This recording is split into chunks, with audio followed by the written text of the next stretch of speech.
Hey guys, Jess here. I'm back with another craft room cleanup video, and in this video I am helping my friend Laura reclaim her craft room. It's going from storage space to creative place. And as you can see here, I'm panning to give you a before. Laura reached out to me and she's really looking for this space to be decluttered, be functional, where she knows where all her supplies are, they're easy to find, and she just generally wants to be able to get in here and craft again. So we had a bit of a project in front of us, but it really wasn't that bad. It looks more overwhelming it is, and I'm sure a lot of you can relate to her space. You know, you just get to a point where you just walk away and just want to close the door. So this is our before. We worked all day, a good 8 hours together, and we accomplished a lot, which you're going to see in this video. And the very first step is to clear out the room, which you can see here, and this is step 1. It's critical. You just get everything out of the room, out of the space, clear the floor, and you basically are going to start from scratch. You just want a clean slate. You get a view, good view of the room, and you can then from there you can kind of figure out your layout. Now sometimes you can, or some people I should say, will take measurements of the room and predetermine the layout that they want to do with some software. You can do that if you're a planner like myself. I do that often. Or simply clear out the room and then just play with your furniture placement. That works too. You want to make sure that everything is in a place, all your furniture is in a place where it serves good flow and function, and that it's just really going to work well for you.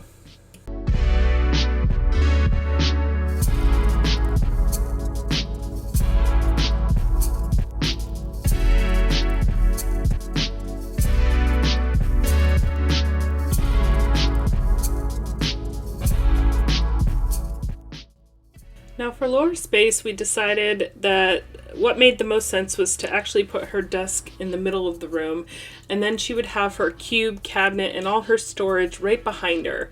So as she's creating, she simply just needs to turn around and all her supplies are right there. And she has also a good just walk path through her room. She has a view of the window. It's nice lighting. It just really, the flow just worked really well in her space laid out this way. And she was really excited about it and liked the idea as well. So that's the arrangement we ended up going with for her furniture. I cannot tell you how important furniture arrangement is, and it just makes sense to just try and maximize your layout to give your room full potential and as much space as possible. And once your furniture is arranged, you move on to step 3, which is sort and purge. And this is probably one of the most challenging steps for many people. It's really hard to go through your supplies and let go of some of it. But in order to have a place for everything. Us crafters are very guilty of purchasing and buying all the things, all the pretty things, and then not having enough space for it. And then we have so much supplies we never get to it. So it really is important to be honest with yourself and ask and go through your supplies and ask yourself, am I really going to use it, and do I love it? And if you can answer yes to both of those questions, then you should keep it. If you answer no to one or both, then it's time to let it go. Don't worry about the money. It's already been spent. You are regaining your space back. And so this is a key step in order to do that. And so the other part of step 3 is to sort out your product and categorize it. And in order to do that effectively, you need to understand how you're going to seek out your supplies. So as you can see here, we are going through Laura's paper, and she really scraps by theme or event. And so that's how we organized her paper, and that's how she's going to seek it out. And it's what's going to work best for her. And so you really need to understand how you create and what you seek out. And that is really what's going to drive how you categorize your product. It's just really important to understand who you are as a crafter and how you work. Make your organization work for you. You'll be glad you did. So after you've sorted and purged your items, the step 4 is to find it a home. And this is going to be the permanent place that you are going to return your supplies once you're done using them. And it's going to define how much product you own. So it's really important that you pick a space that will house all your product and you have some room to grow as well. This is a critical step in also maintaining your space once you've done all this work. So next we moved on to Laura's embellishments, and the approach is very similar to paper. We sorted her embellishments out by theme and event, holiday, all those different categories. And then we identified that she had an abundance of certain embellishments. So like she had a lot of Christmas and ocean themed embellishments. So we decided to organize those a little bit differently than the rest of her embellishments because that's the ones she used the most and that she liked the most. So we ended up getting some iris containers, and she had put those larger collections of themed embellishments in the iris container so they were all together.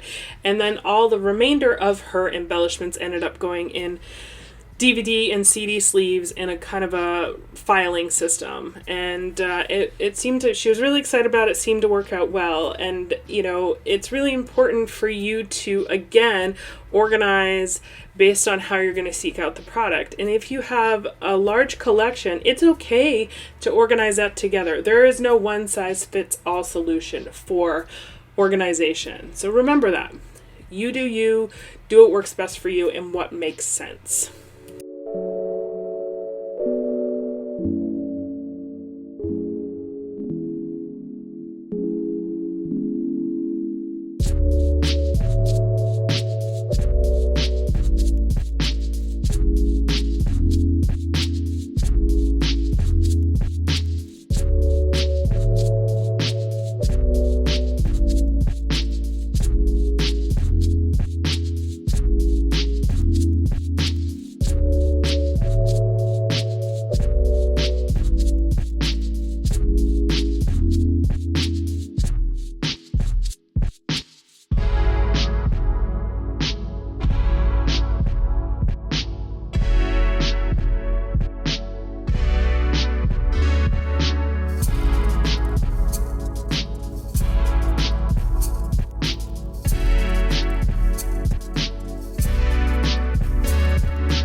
So now that everything has a home, it's time to label. Labeling is a step I think a lot of people forget or skip or don't think about, and it's so important in helping you recall where you've stored some of your items, especially if they're in a drawer or a box, but it also makes it really easy for you to find your supplies too. It's a quick reference, and there are a ton of different label makers out there. You can make pretty little labels that match the theme of your room. It's functional as well. So I really encourage folks to do this step because it makes finding your product so much easier. And that's exactly what we did in Laura's space. And it's also going to help her keep her space tidy because she's going to know where everything goes when she goes to return her product after she's done using it. So my message to you is label, label, label.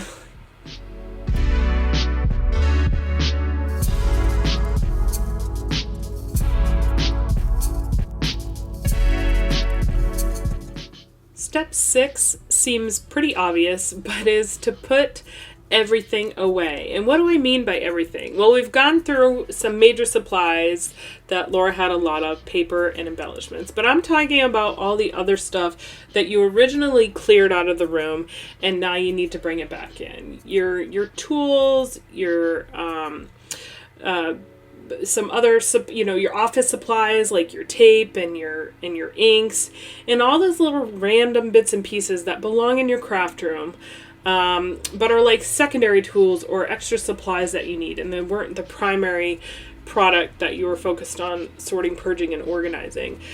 Ultimately, everything still needs to have a home in your space. So you're getting towards the end, and now it's the final push to make sure everything has a home in your craft room. Put the things away. And now the final step is to enjoy your space.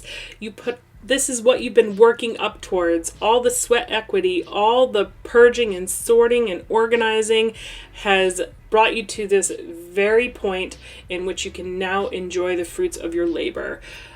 You have now a space that you can enjoy and create in, and it's peaceful and calming instead of overwhelming and stressed.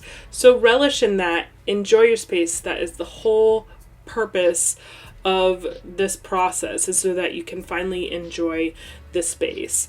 And I gotta tell you, Laura did a fantastic job. She was committed and she was willing to purge the product she didn't use. She really downsized her supplies. We had a small budget, and so we utilized a lot of her organization products she already had. We made the best use out of what she owned, and this is a great start for her.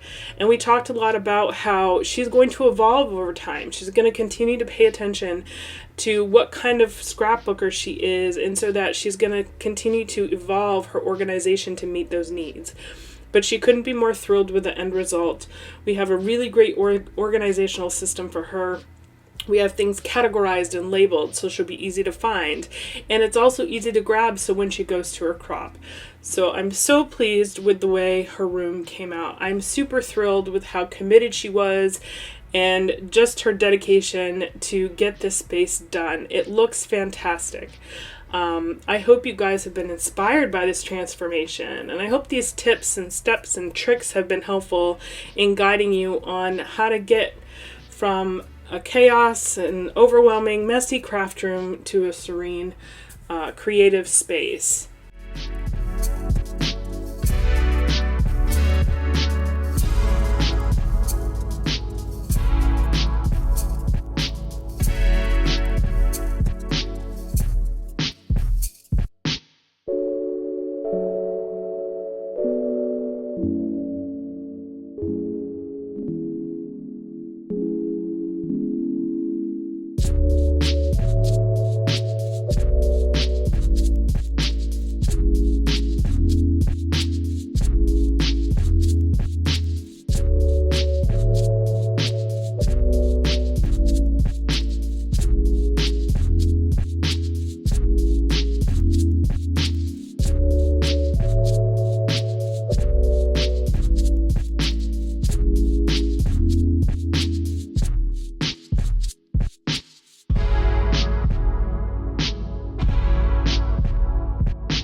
Alright, one last step before we wrap up this video, and that is maintenance. It is critical that you do not let your old habits sneak back in. You've worked too hard to get here. So you want to make sure you sort and purge annually, that you continue to evaluate your storage and organization to make sure it works best for you, and take time to tidy up and put things away.